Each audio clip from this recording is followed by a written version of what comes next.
घमंड का सिर नीचा। एक गांव में उज्ज्वलक नाम का बढ़ई रहता था। वह बहुत गरीब था। गरीबी से तंग आकर वह गांव छोड़कर दूसरे गांव जाने के लिए चल पड़ा। रास्ते में घना जंगल पड़ता था। वहां उसने देखा कि एक ऊंटनी प्रसव पीड़ा से तड़फड़ा रही है। ऊंटनी ने जब बच्चा दिया तो वह ऊंट के बच्चे और ऊंटनी को लेकर अपने घर आ गया।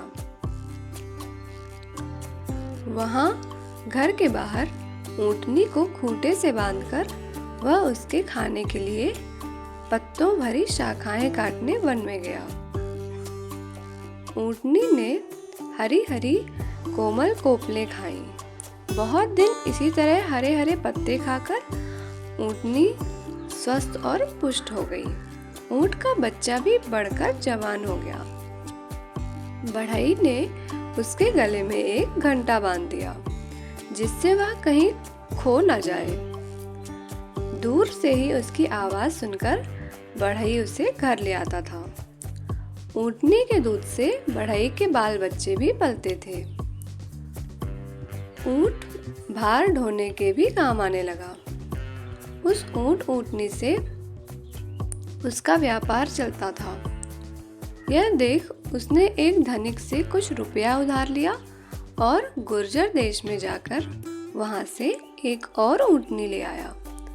कुछ दिनों में उसके पास अनेक ऊंटनियां हो गईं। उनके लिए रखवाला भी रख लिया गया। बढ़ई का व्यापार चमक उठा। घर में दूध की नदियां बहने लगी। शेष तब सब तो ठीक था, किंतु जिस ऊंट के गले में घंटा बंधा था वह बहुत गर्वित हो गया था। वह अपने को दूसरों से विशेष समझता था। सब ऊंट वन में पत्ते खाने को जाते तो वह सबको छोड़कर अकेला ही जंगल में घूमा करता था। उसके घंटे की आवाज से शेर को यह पता लग जाता था कि ऊंट किधर है। सबने उसे मना किया कि वह गले से घंटा उतार दे, लेकिन वह नहीं माना। एक दिन जब सभी ऊंट वन में पत्ते खाकर तालाब से पानी पीने के बाद गांव की ओर वापस आ रहे थे, तब वह सबको छोड़कर जंगल की सैर करने अकेला चल दिया। शेर ने सभी ऊंटों की आवाज सुनी और उसका पीछा किया। जब उसने घंटे की आवाज सुनी तो वह उस ऊंट के पीछे पीछे चला गया और जब वह उसके पास आया तो उस पर झपटकर उसे मार डाला। इस कहानी से हमें यह सीख मिलती है कि हमें कभी भी घमंड नहीं करना चाहिए और हमें दूसरों की बात भी सुननी चाहिए।